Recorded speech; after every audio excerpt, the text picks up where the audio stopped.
Hello everyone. तो कैसे हो आप लोग। आज शुरुआत करते हैं अपने अगले लेक्चर की, जिसके अंदर हम बात करने वाले हैं कुछ न्यूमेरिकल्स के बारे में। जैसा कि हमने लास्ट टाइम पे टोटल एनर्जी के बारे में पढ़ा, आज हम टोटल एनर्जी के बारे में उससे रिलेटेड न्यूमेरिकल्स के बारे में देखने वाले हैं। तो शुरुआत करते हैं आज के लेक्चर की, जिसके अंदर फर्स्ट क्वेश्चन तुम्हारे बोर्ड पे तुम्हें दिख रहा होगा, लिखा हुआ है what should be the ratio of energies of the third and fifth orbit of helium plus. हमें हीलियम प्लस के थर्ड और फिफ्थ ऑर्बिट के जो एनर्जीज हैं उनका रेशियो में फाइंड आउट करना है। तो काफ़ी सिंपल सा क्वेश्चन है यहाँ पे, जिसको तुम काफ़ी आसानी से कर सकते हो। शुरुआत कर सकते हैं सबसे पहले टोटल एनर्जी का फॉर्मूला लिख के। क्या होता है अगर इलेक्ट्रॉन वोल्ट के अंदर लिखा जाए -13.6 Z² upon n² electron volt पर एटम। हाँ है ना, चेक करो, हाँ है ना, बिल्कुल सही। अब अगर मैं यहाँ पे रेशो की बात कर रहा हूँ तो रेशो के लिए मैं लिख सकता हूँ कि total energy is proportional to Z² upon n²। हाँ है ना, क्योंकि यहाँ पे ये वैल्यू तो हमेशा कांस्टेंट होगी। अब हीलियम प्लस के लिए बात कर रहा है तो ये जो Z है ये भी क्या रहेगा, हमेशा सेम रहेगा। तो ये तो क्या रहेगा, हमेशा सेम। अगर ये सेम रहेगा तो total energy is inversely proportional to n² हो जाएगा कि नहीं हो जाएगा। Total energy is inversely proportional to n²।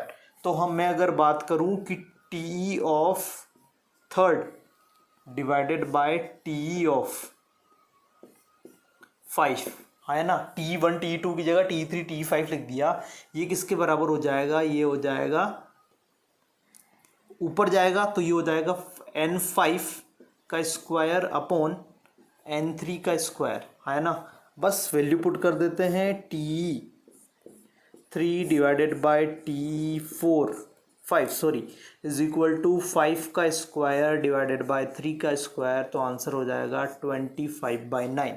तो रेशो क्या रहेगा, थर्ड और फिफ्थ ऑर्बिट का जो भी हीलियम प्लस का जो ऑर्बिट है उसके अंदर एनर्जी का जो रेशियो रहेगा वो रहेगा 25:9। कैसे आया, क्लियर होगा। अगला चलते हैं, सिंपल सा क्वेश्चन है, लिखा हुआ है what should be the energy of the electron present in second orbit of hydrogen atom. ठीक है, और यहाँ पे आंसर जो तुम्हें वो जूल के अंदर बताना है। ठीक है, मैं मेंशन कर देता हूँ पहले। तो what should be the energy of the electron present in the second orbit of hydrogen atom, second orbit के अंदर पता लगाना है। तो टोटल एनर्जी का फॉर्मूला बताओ क्या होता है। टोटल एनर्जी होता है -21.6 10⁻⁻19 Z² upon n² joule per atom. है ना, ये हो गया -21.6 इंटू 10⁻⁻19। Z की वैल्यू हो गई 1, तो 1 का स्क्वायर, सेकेंड ऑर्बिट है तो 2 का स्क्वायर। डन है यहाँ तक चीज, इसको लिख देंगे जूल पर एटम। है ना, तो ये सिंपल हो जाएगा -21.6 इंटू 10⁻⁻19 डिवाइडेड बाय 4 जूल। है ना, इसको डिवाइड करोगे तो तुम्हारे पास आंसर आएगा -5.45 इंटू 10⁻⁻19 जूल। ठीक है, तो इतना एनर्जी होगा हाइड्रोजन के सेकेंड ऑर्बिट के अंदर। जो इलेक्ट्रॉन होगा उसके पास जूल में कितनी एनर्जी होगी, -5.45 इंटू 10⁻⁻19 जूल। तो आई थिंक चीज़ें समझ में आ गई होगी। बहुत सिंपल सा क्वेश्चन मैंने यहाँ पे उठाया है, ये वाला क्वेश्चन भी काफ़ी ज़्यादा सिंपल है। अब एक पॉइंट यहाँ पे डिस्कस करना काफ़ी ज़्यादा ज़रूरी था, तो पहले मैं उसको तुम्हें समझा देता हूँ ताकि जब वो क्वेश्चन के अंदर आएगा तो तुम्हें नया ना लगे। ठीक है, क्या चीज़ है कि सपोज कोई हाइड्रोजन एटम की बात कर रहा हूँ मैं। ठीक है, इन हाइड्रोजन एटम के अंदर क्या हो रहा है, ये न्यूक्लियस है। सपोज मान लो कि यहाँ पे क्या है, ये है तुम्हारा न्यूक्लियस। ठीक है, न्यूक्लियस के अंदर क्या क्या है, प्रोटॉन है और न्यूट्रॉन है, और ये शेल्स बने हुए हैं। n=1 उसके सबसे पास होगा, फिर n=2, फिर n=3 एंड सो ऑन, n=इंफिनिटी तक उसके पास ऑर्बिट्स बने हुए, शेल बने हुए। ठीक है, तो ये न्यूक्लियस के सबसे पास में कौन सा होगा, n=1। तो अगर मुझे कोई n=1 का एनर्जी अगर पूछता है, हाइड्रोजन एटम है, n=1 है, तो एनर्जी कैसे फाइंड आउट करेंगे, energy is equals to -13.6 Z² upon n² electron volt वाला फॉर्मूला हम यहाँ पे लगाएंगे। ठीक है, हाइड्रोजन है तो Z की वैल्यू हमेशा क्या रहेगी, 1। तो यहाँ पे सिंपल में 1 पुट कर रहा हूँ। n की वैल्यू वेरी होगी, तो n=1 अगर पुट करोगे तो n=1 के लिए मैं E1 लिख रहा हूँ, तो आएगा -13.6 1² डिवाइडेड बाय 1² इलेक्ट्रॉन वोल्ट। तो E1 की वैल्यू आ जाएगी तुम्हारे पास -13.6 इलेक्ट्रॉन वोल्ट, जो कि मैंने यहाँ पे लिखा हुआ है। ये चीज़ क्लियर है। इसी तरीके से अगर तुम्हें कोई हाइड्रोजन एटम के n=2 की एनर्जी अगर पूछेगा तो तुम्हें क्या करना है, सिंपल सा यही फॉर्मूला यहाँ पे लगाना है E2 का यूज़ करके, -13.61 square divided bye 2 square electron volt. ठीक है, 2 क्यों यूज़ कर रहा हूँ, n है, n स्क्वायर है, n की जगह 2 क्यों यूज़ कर रहा हूँ, क्योंकि मैं सेकंड ऑर्बिट की बात कर रहा हूँ। तो यहाँ पे हो जाएगा -13.6 डिवाइडेड बाय 4 इलेक्ट्रॉन वोल्ट, है ना। तो जब इसको तुम डिवाइड करोगे तो तुम्हारे पास आंसर क्या निकल के आएगा, -3.4 इलेक्ट्रॉन वोल्ट। चीज़ क्लियर है, कैसे वैल्यू लिख पा रहा हूँ वो समझा रहा हूँ यहाँ पे। इसी तरीके से अगर तुम्हें कोई E3 के बारे में पूछ ले कि बताओ n=3 की एनर्जी क्या है, तो n=3 की एनर्जी होगी -13.61 स्क्वायर बाय 3 स्क्वायर, है ना, है ना। तो 3 स्क्वायर की वैल्यू क्या हो गई, 9, तो ये डिवाइडेड बाय क्या हो जाएगा, 9। तो -13.6 डिवाइडेड बाय 9 करोगे तो ये आएगा -1.51, सॉरी यहाँ पे मैं लिख देता हूँ -1.51 इलेक्ट्रॉन वोल्ट, जो कि मैंने यहाँ पे मेंशन किया हुआ है पहले से। ठीक है, तो ये n=1 की हाइड्रोजन की एनर्जी है, इलेक्ट्रॉन की एनर्जी है। n=2 में अगर इलेक्ट्रॉन है तो उसके पास इतनी एनर्जी है, अगर n=3 में है तो उसके पास इतनी एनर्जी है। ठीक है, इस तरीके से अगर n=∞ की बात करें तो n=∞ के अंदर क्या होगा, इसकी भी यहाँ पे बात कर लेते हैं थोड़ी सी। हम कहीं पे जगह बनाए तो यहाँ पे हम बना सकते हैं। तो E∞ की अगर मैं बात करूँ तो n की जगह क्या पुट करना पड़ेगा, इन्फिनिटी, तो ये हो गया -13.6 डिवाइडेड बाय इन्फिनिटी का स्क्वायर। ठीक है, और 1 बाय अगर इन्फिनिटी आ रहा है तो ये जो वैल्यू अप्रोच करेगी ये किसको अप्रोच करेगी, 0 को। 1 बाय इन्फिनिटी क्या हो जाएगा, 0, तो ये वैल्यू 0 को अप्रोच करेगी। इसी वजह से मैंने क्या लिखा हुआ है कि जो E∞ होता है उसकी वैल्यू क्या होती है, 0। मतलब अगर इन्फिनाइट शेल की अगर हम बात करें तो वहां पर जो इलेक्ट्रॉन प्रेजेंट है उसकी एनर्जी क्या होगी, 0 होगी। चीज़ समझ में आ रही है, यहाँ तक कोई दिक्कत तो नहीं है। तो पहले फर्स्ट शेल की अगर बात करूँ तो -13.6 इलेक्ट्रॉन वोल्ट निकल के आ रही है। सेकंड शेल की बात करूँ तो -3.4 इलेक्ट्रॉन वोल्ट निकल के आ रही है। थर्ड शेल की बात करूँ तो -1.51 इलेक्ट्रॉन वोल्ट निकल के आ रही है। तुम अगर देखोगे तो ये एनर्जी बढ़ रही है। ठीक है, साइन के साथ बता रहा हूँ कि बढ़ रही है। पहले माइनस में थी, माइनस में ये धीरे धीरे 0 की तरफ जा रही है, तब बोल रहा हूँ कि एनर्जी बढ़ रही है। ठीक है, तो जो भी न्यूक्लियस के ज़्यादा पास होता है उसकी एनर्जी उतनी ज़्यादा कम होती है। ठीक है, जो न्यूक्लियस के जितना ज़्यादा पास उसकी एनर्जी उतनी ज़्यादा कम। तो E1 की एनर्जी बहुत कम है। ठीक है, फिर यहाँ गए तो एनर्जी बढ़ गई, फिर और आगे गए तो और एनर्जी बढ़ गई, फिर और शेल में ऐसे जंप करते जाओगे तो एनर्जी बढ़ती जाएगी और एट लास्ट कितनी हो जाएगी, 0। ठीक है, साइन के साथ देखना तब हम बोल सकते हैं कि बढ़ रही है। ठीक है, विदाउट साइन देखोगे या मैग्नीट्यूड देखोगे तो तुम्हें लगेगा कि एनर्जी डिक्रीज हो रही है, लेकिन यहाँ पे एनर्जी डिक्रीज को हमें कैसे देखना है, साइन के साथ। तो तुम्हें क्लियर हो जाएगा कि जैसे जैसे हमारा n बढ़ता है, जैसे जैसे हमारा क्या बढ़ता है, n बढ़ता है, तो हमारी एनर्जी क्या होती है, एनर्जी भी बढ़ती। चीज़ क्लियर, जैसे जैसे n बढ़ता है तो हमारी एनर्जी भी क्या होती है, बढ़ती जाती है। ये चीज़ तुम यहाँ से समझ सकते हो। आई थिंक ये छोटा सा पॉइंट था जो तुम्हें क्लियर हुआ होगा। इसके अंदर एक थोड़ा सा और चीज़ों में मेंशन करना चाहूँगा, पहले ये चीज़ें तुम्हारी क्लियर होनी चाहिए। ठीक है, चलो तो यहाँ से थोड़ा सा और आगे चलते हैं। इसके अलावा इसको मैं एक बार मेंशन कर देता हूँ फिर से। ये हो जाएगा तुम्हारे पास -1.51 इलेक्ट्रॉन वोल्ट, ये हो जाएगा 3.4 इलेक्ट्रॉन वोल्ट, माइनस में -13.6 इलेक्ट्रॉन वोल्ट। ठीक है, डन। तो अगर मैं बात करूं कि कोई इलेक्ट्रॉन E1 में है, अगर उसको E2 में जाना है तो उसको अपनी एनर्जी बढ़ानी पड़ेगी, मतलब उसको हम एनर्जी प्रोवाइड करेंगे। तो हमें कितनी एनर्जी प्रोवाइड करनी पड़ेगी वो कैसे निकालेंगे हम, चेंज देख के। चेंज कितना होगा, E2 - E1 करके। ठीक है, चेंज कैसे पता चलेगा, यहाँ से यहाँ जाने के लिए चेंज कैसा पता चलेगा, E2 - E1 करके। तो चेंज आएगा -3.4 -13.6। चेक करो एक बार, बिल्कुल सही है। तो आंसर आएगा तुम्हारे पास 10.2 इलेक्ट्रॉन वोल्ट। तो 10.2 इलेक्ट्रॉन वोल्ट यहाँ पे एनर्जी गेन होगी।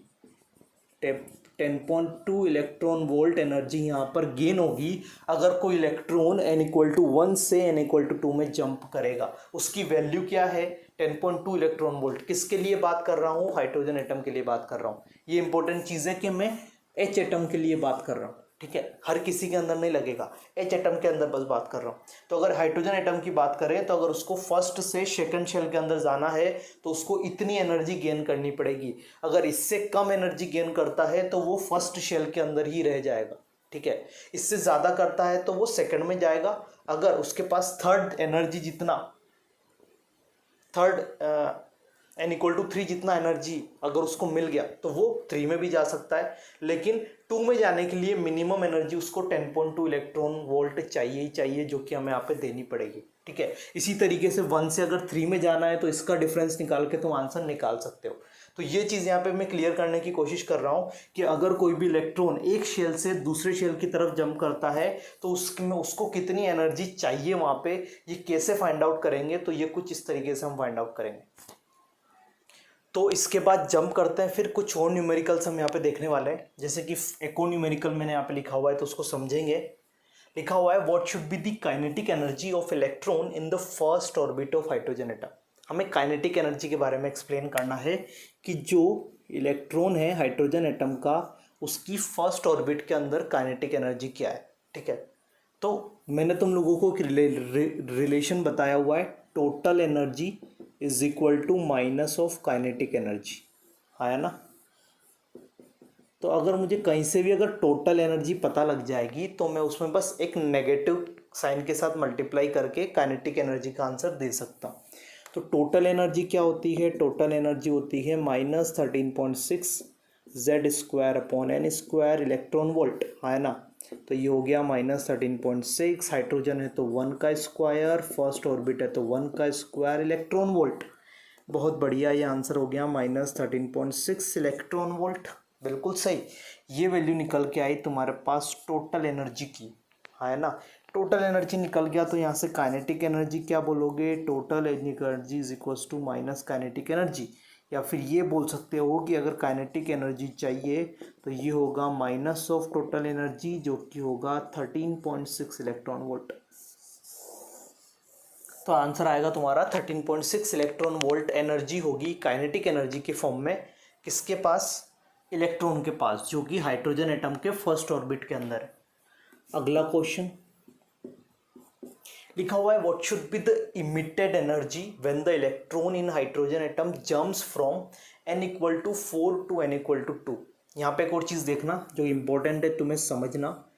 जैसे कि ये 4 शेल है, सपोज ये n=1 है, ये n=2 है, ये n=3 है, n=4 है, डन। ये क्या बोल रहा है कि कोई इलेक्ट्रॉन 4 से 2 में जंप कर रहा है, बिल्कुल सही बोल रहा है ना। तो ये हायर शेल से लोअर शेल की तरफ आ रहा है, ये चीज़ दिख रही है तुम लोगों को। और जब कभी भी हायर टू लोअर शेल की बात करेगा तो एनर्जी रिलीज होगी, है ना। एनर्जी रिलीज होगी, एनर्जी इमिट होगी, चीज़ क्लियर है। लेकिन अगर ये बोल देता कि n=2 से n=4 में जा रहा है तो यहाँ पे क्या हो रहा था, लोअर टू हाइयर जा रहा था। तो लोअर टू हाइयर के केस में ये चीज़ यहाँ पे क्या हो जाएगा, एनर्जी गेन। ये चीज़ क्या हो जाएगा, एनर्जी गेन। तो मैंने जो तुम्हें अभी वाला कॉन्सेप्ट, इससे पहले इस क्वेश्चन से पहले जो कॉन्सेप्ट बताया था उसमें मैंने तुम्हें एनर्जी गेन समझाया था कि 1 से 2 में जाएगा तो 10.2 इलेक्ट्रॉन वोल्ट का एनर्जी गेन करेगा। लेकिन यहाँ पे हाइयर टू लोअर आ रहा है तो यहाँ पे एनर्जी क्या करेगा, रिलीज करेगा, एनर्जी इमिट करेगा। तो क्वेश्चन ये है कि कितनी एनर्जी इमिट करेगा, हमें ये यहाँ पे पता लगाना। ठीक है, तो देखते हैं इसको थोड़ा अच्छे से। चल, तो n=4 जूल में निकालना है आंसर, ये चीज़ ध्यान रखना है। तो अगर मैं E4 निकाल दूँ, ठीक है, E4 क्या होगा, -21.6 into 10⁻⁻19 into Z²/n², 21.8 sorry joule per atom, है ना। यहाँ पे पुट कर देते हैं वैल्यू। E4 है तो n की वैल्यू 4, हाइड्रोजन है तो Z की वैल्यू 1, तो -21.8 इंटू 10⁻⁻19 डिवाइडेड बाय 4 का स्क्वायर जूल पर एटम। तो यहाँ से जो वैल्यू निकल के आएगी E4 की वो आएगी -1.36 इंटू 10⁻⁻19 जूल। ठीक है, इसके बाद E4 निकालने के बाद E2 निकालना है तुम्हें। ठीक है। E2 क्या होगा, E2 होगा -21.8 into 10⁻⁹ Z square upon N square joule per atom, बिल्कुल सही है। इसके बाद ये हो जाएगा -21.8 10⁻⁹ डिवाइडेड बाय एन स्क्वायर है, 2 पुट करना है 4 हो जाएगा, एन स्क्वायर मतलब 2 का स्क्वायर 4, वैल्यू आएगी -5.45 इंटू 10⁻⁹ जूल। चीज़ क्लियर है, अभी निकाल चुके हैं थोड़ी देर पहले। बस करना क्या है, एनर्जी पता लगाना है, एनर्जी पता लगाना है तो डेल्टा ई करोगे। अब डेल्टा ई में हमेशा क्या करना है तुम्हें, E2 माइनस E1, E2 मतलब जिसमें गया और E1 मतलब जहाँ पे पहले था, तो किस में गया, 2 में गया, पहले किस में था E4 में, तो गया किस में, 2 में गया, तो यहाँ पे हो जाएगा E2 माइनस E4, ठीक है। जिसमें गया वो माइनस जिससे गया वो, तो E2 माइनस E4, E2 कितना है, E2 अपना ये रहा -5.45 into 10⁻⁹ minus of minus 1.36 into 10⁻⁹, value put करेंगे, आंसर आएगा -4.09 इंटू 10⁻⁹ जूल। मतलब इतनी एनर्जी यहाँ पर इमिट होगी। नेगेटिव साइन का मतलब एनर्जी रिलीज हो रही है, यहाँ पर अगर पॉजिटिव साइन आता तो मतलब ये 2 से 4 में जंप कर रहा होता। चीज़ क्लियर है। बस प्लस साइन अगर लग गया तो 2 से 4 में जा रहा होगा, माइनस साइन लग रहा है इसका मतलब 4 से 2 में जा रहा होगा। तो ये चीज़ तुम यहाँ से देख पा रहे होंगे, ठीक है, कि एनर्जी इमिट करेगा तो नेगेटिव आएगा, इमिट करना मतलब रिलीज करना, रिलीज करने के अंदर नेगेटिव आएगी, और अगर कोई एनर्जी गेन करेगा तो वहाँ पे वैल्यू पॉजिटिव आएगी। तो कुछ इस तरीके से भी तुम्हारे पास क्वेश्चन बन सकते हैं एनर्जी से रिलेटेड, जो कि तुम्हें समझ में आने चाहिए।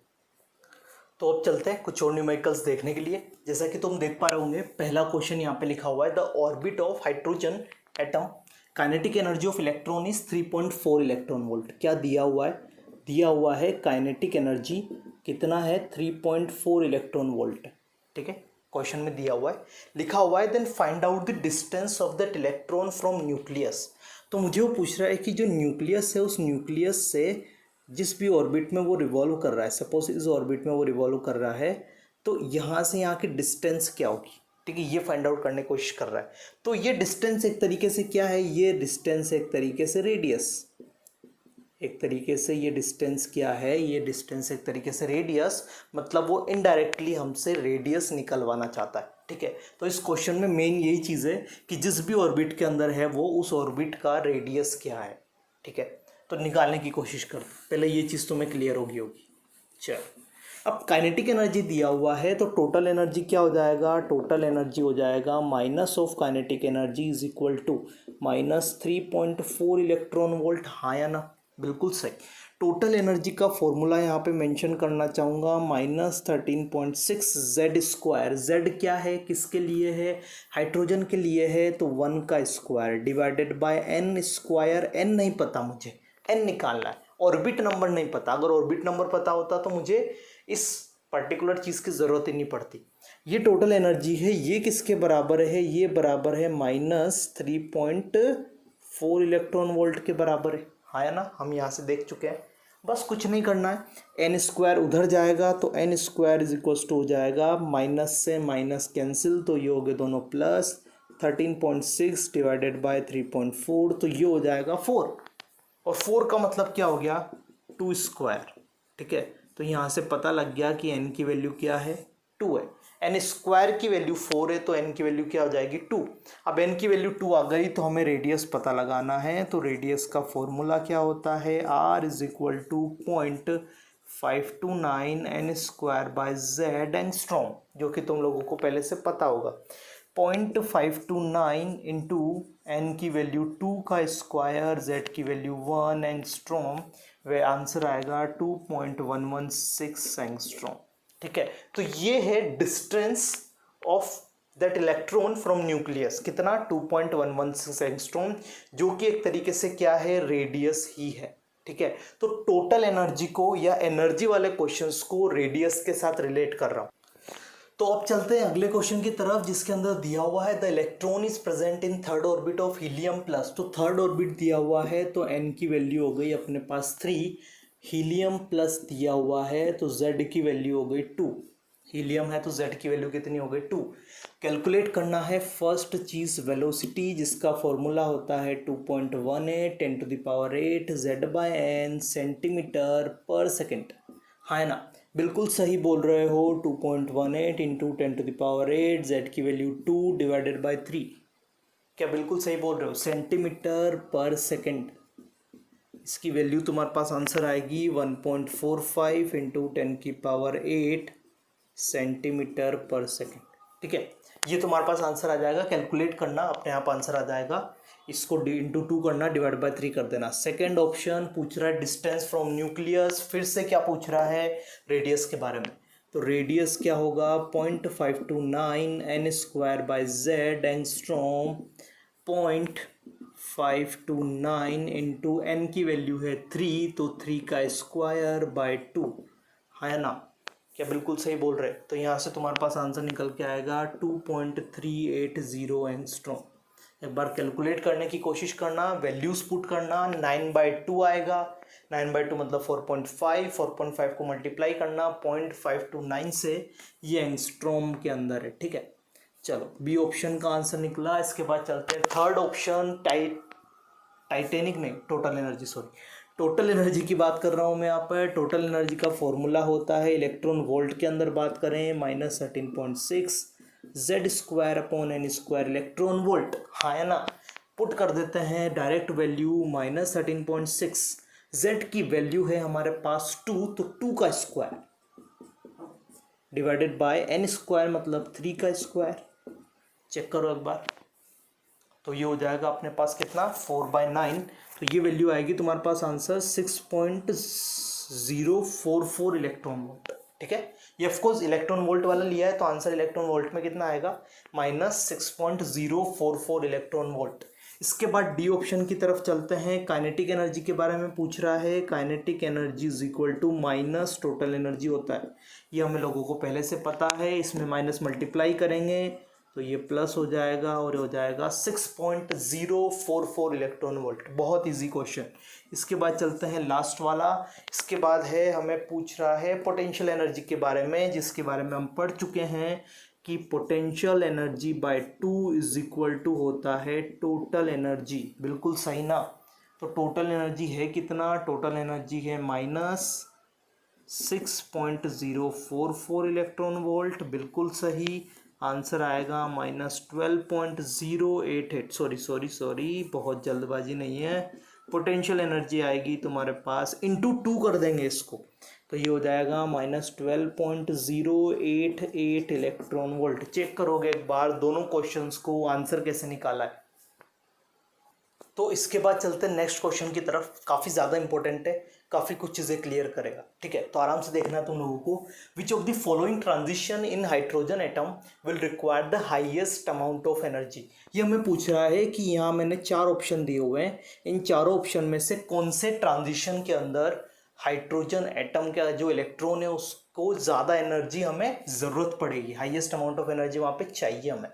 तो इसके लिए हमें 4 ऑप्शन दिए कि 1 से 2 जाएगा तब ज़्यादा चाहिए, 1 से 3 जाएगा तब ज़्यादा चाहिए, 3 से 4 जाएगा तब ज़्यादा चाहिए, या फिर 2 से 4 जाएगा तब हमें सबसे ज़्यादा अमाउंट ऑफ एनर्जी चाहिए। तो इसको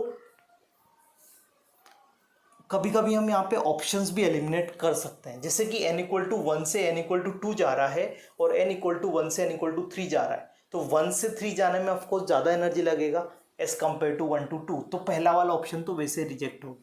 अब बी सी डी में हमें कंपटीशन करना है। ठीक है, तो कैलकुलेशन कम हो गए, उसकी वजह से तुम थोड़े एलिमिनेट करना भी यहाँ पे सीख सकते हो। ठीक है, समझ सकते हो कि कैसे एलिमिनेट करना है, लेकिन मैं तुम्हें सारे ऑप्शन चेक करके बताने वाला हूँ। ठीक है, अब तुम यहाँ पे देखोगे तो यहाँ पे एक तो n=1 की बात की हुई है, 2 की बात की हुई है, 3 की बात की हुई है, 4 की बात की हुई है, 4 की बात की हुई है। तो मैं इन चारों का एनर्जी पहले फाइंड आउट कर लेता। ठीक है, तो मैं सबसे पहले यहाँ पे एनर्जी फाइंड आउट करने वाला हूँ। E1 जो कि है -21.8 10⁻⁻19 z² / n² joule per atom, है ना। चलो, तो यहाँ पे सबसे पहले z की वैल्यू 1 पुट कर देते हैं, n की वैल्यू 1 पुट कर देते हैं, तो -21.8 10⁻⁻19 1 का स्क्वायर बाय 1 का स्क्वायर। ठीक है, ये हो जाएगा तुम्हारे पास जूल पर एटम। तो आंसर क्या आ जाएगा -21.8 10⁻⁻⁹ जूल। चीज़ क्लियर है। ये E1 की एनर्जी आई। E2 की एनर्जी कैसे निकालेंगे? -21.8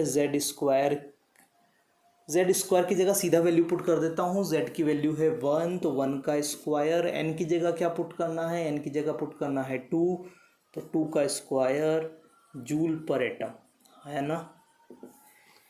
ये हो जाएगा -21.8 10⁻⁻⁹ divided by 4 joule per atom. बिल्कुल सही बोल रहा हूँ क्या? इसको तुम कैलकुलेट करोगे तो आएगा -5.45 इंटू 10⁻⁻⁹ जूल। ठीक है, ये चीज़ तुम्हें आराम से समझ में आ जानी चाहिए। E3 की बात करते हैं। E3 को सीधा वैल्यू पुट करूँगा, -21.8 1 का स्क्वायर 3 का स्क्वायर जूल पर एटम, है ना। तो ये हो जाएगा -21.8 10⁻⁻⁹ divided by 9 joule per atom. तो ये वैल्यू जो तुम्हारे पास आएगी वो आएगी -2.422 इंटू 10⁻⁻⁹ जूल। इसके बाद लास्ट E4 और निकाल देता हूँ, -21.8 1 square by 4 square joule per atom is equal to -21.8 10⁻⁻⁹ by 16 joule per atom. ये आएगा -1.36 इंटू 10⁻⁻⁹ जूल। चेक करो, ये E1 है, ये E2 है, ये E3 है, ये E4 है in joule for hydrogen atom. Check करो पहले चारों, तुम खुद भी एक बार कैलकुलेशन कर लो ताकि तुम्हें आंसर मैच हो जाए। तो ये E1 E2 E3 E4 की वैल्यू मैंने यहाँ पे फाइंड आउट कर लिया। अब इनका करना क्या, इनको आराम से समझते हैं। ठीक है, इनको करना क्या है, तो मैं वैल्यूज़ यहाँ पे जो है उनको मैं रिमूव नहीं कर रहा हूँ, मैं जस्ट कैलकुलेशन को रिमूव कर रहा हूँ। वैल्यूज़ को हम यहीं पे रखने वाले। ठीक है, जो वैल्यूज़ हमने यहाँ पे फाइंड आउट किया है उनको हम वैसे ही रखने वाले। तो ये है अपने पास E1 की वैल्यू, ये है E2 की वैल्यू, ये है E3 की वैल्यू और ये है E4 की वैल्यू। ए ऑप्शन को अगर मैच करें तो यहाँ पे होगा डेल्टा E, मतलब E2 माइनस E1, हाँ कि ना। E2 कितना है? -5.45 -13.6, बहुत याद आ रहा है। -21.8 10⁻⁻⁹ भी लगाना था, -5.45 10⁻⁻⁹ -21.8 इंटू 10⁻⁻⁹, है ना। इसकी एग्जैक्ट वैल्यू क्या है मैं तुम लोगों को मेंशन कर देता हूँ। इसकी एग्जैक्ट वैल्यू तुम लोगों के पास आएगी 16.35 इंटू 10⁻⁻⁹। ठीक है, ये ए ऑप्शन का आंसर है। बी के अंदर डेल्टा ई मतलब E3 माइनस E1। E3 कितना है? -2.422 इंटू 10⁻⁻⁹ -21.8 इंटू 10⁻⁻⁹। सही बोल रहा हूँ क्या? इसका आंसर मैं तुम लोगों को बता देता हूँ, 19.378 इंटू 10⁻⁻⁹ जूल। ये भी जूल में था। सी ऑप्शन डेल्टा ई निकालना चाहते हैं, 4 - 2 मतलब E4 माइनस E2। E4 कितना है? -1.36 इंटू 10⁻⁻⁹ माइनस ऑफ 2 मतलब ये -5.45 इंटू 10⁻⁻⁹। इसका आंसर तुम लोगों के पास निकल के आएगा 4.09 इंटू 10⁻⁻⁹ जूल। चेक करोगे एक बार, सारी कैलकुलेशन करने वाले हो 3 to 4, फिर भी निकालना है डेल्टा ई की value. E4 minus E3, E4 कितना है? -1.36 into 10⁻⁻⁹ minus of minus E3 -2.422 into 10⁻⁻⁹। I think चीज़ें क्लियर हो रही होगी। इसका आंसर मैं तुम लोगों को बता देता हूँ, 1.06 इंटू 10⁻⁻⁹ जूल। तो यहाँ पे मैंने A B C D और चारों के अंदर कितना अमाउंट ऑफ एनर्जी रिक्वायर्ड होगा वो सारा निकाल चुके हैं। ठीक है, तो आंसर तुम लोगों को सीधा पता लग रहा होगा, आंसर क्या होगा, बी।